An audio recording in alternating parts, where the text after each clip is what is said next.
సునాద స్వరము జనవరి 13. ప్రభువైన యెహోవా నా రక్షణ దుర్గము, యుద్ధ దినమున నీవు నా తలను కాయుదువు. కీర్తనలు 147 వచనం. ఈ లోకంలో ఉన్నప్పుడు మనం ఎన్నో పోరాటములు, పరీక్షలు ఎదుర్కొంటాం. అయితే ప్రభు ఈ రోజున వాగ్దానం చేస్తున్నాడు. మరి యెహోవానే మనకు రక్షణ దుర్గముగా ఉండి యుద్ధ దినమునందు మన తలను కాచుతానని ప్రభు బయలుపరుస్తున్నాడు. మరి దేవుడు మనల్ని కాపాడి రక్షించి మన తలను ఆయన కాపాడి మనల్ని సిగ్గుపరచకుండా తలగా నియమించే దేవుడు.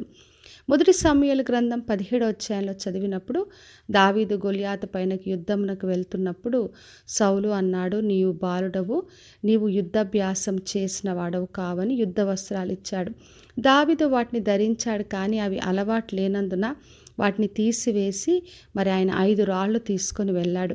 మరి నీవు కత్తి చేత ఈట చేత వస్తున్నావు, నేను యెహోవా పేరట నీ మీదకి వస్తున్నానని మరి దేవుని నామంలో ఒక్క రాయితో గొలియాతు పైన జయం పొందాడు. మరి దావీదు ధైర్యం యుద్ధ వస్త్రముల పైన లేదు, కానీ దేవుడి పైన ఉంది. అందుకే ఆ యుద్ధ దినమున దేవుడు ఆయననే కాపాడి రక్షించాడు. అందుకే మనము కత్తి పైననో, మనకున్న జ్ఞానము, మనకున్న శక్తి, బలం పైన కాకుండా దేవుని ఆశ్రయించినప్పుడు ఆయనే మన తలను కాపాడి మనల్ని యుద్ధంలో జయమును అనుగ్రహించే ప్రభు. ఎఫెసీయులకు రాసిన పత్రిక 6వ అధ్యాయం 10వ వచనంలో దేవుడిచ్చు సర్వాంగ కవచమును మనం ధరించినప్పుడు మనము అన్ని విషయాల్లో ఎదిరించి నిలబడి మనము చివరి వరకు నిలబడి జయిస్తామని ప్రభు వాగ్దానం చేశాడు. అందుకే మనం నిత్యము దేవుణ్ణి ధరించుకోవాలి. ఆయన రక్షణను, ఆయన వాక్యమును, ఆయన విశ్వాసమును, ఆయన నీతిని, ఆయన సమాధాన సిద్ధ మనసు అనే జోడ్లను ధరించుకొని మనం ఆయనలో సిద్ధంగా ఉన్నప్పుడు మనం ప్రతి పరిస్థితిలో కూడా జయం పొందుకుంటాం. ఎందుకంటే యేసు ప్రభు ద్వారా మనం అన్నిట్లో అత్యధిక విజయాన్ని పొందుతామని ప్రభు మనకు వాగ్దానం చేశాడు.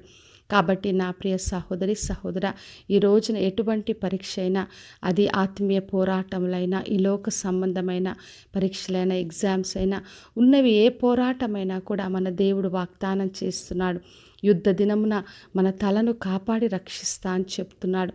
కాబట్టి విశ్వాసంతో ఆయనను ఆశ్రయించి ఎటువంటి పోరాటంలైనా యేసునామంలో అత్యధిక విజయాన్ని పొందుకుందాం. ప్రార్థన చేసుకుందాం. పరలోకమందున్న మా తండ్రి, మా దేవ, ఈరోజు ఇచ్చిన వాగ్దానం కొరకే వందనాలు. ప్రతి ఒక్కరిని దీవించి ఆశీర్వదించండి తండ్రి. వారికి ఉన్న పోరాటంలో, యుద్ధంలో ప్రభువా మీరే వారి తలను కాపాడి వారిని సిగ్గుపరచకుండా మీరే రక్షించి జయమును దయచేయమని యేసునామములో అడిగి వేడుకొంచున్నాను తండ్రి, ఆమెన్. ఈ శుభవచనము వినిచున్న ప్రతి ఒక్కరి జీవితంలో నెరవేర్చబడునుగాక. నేను మీ ప్రియ సహోదరి మంజులాచరణ్.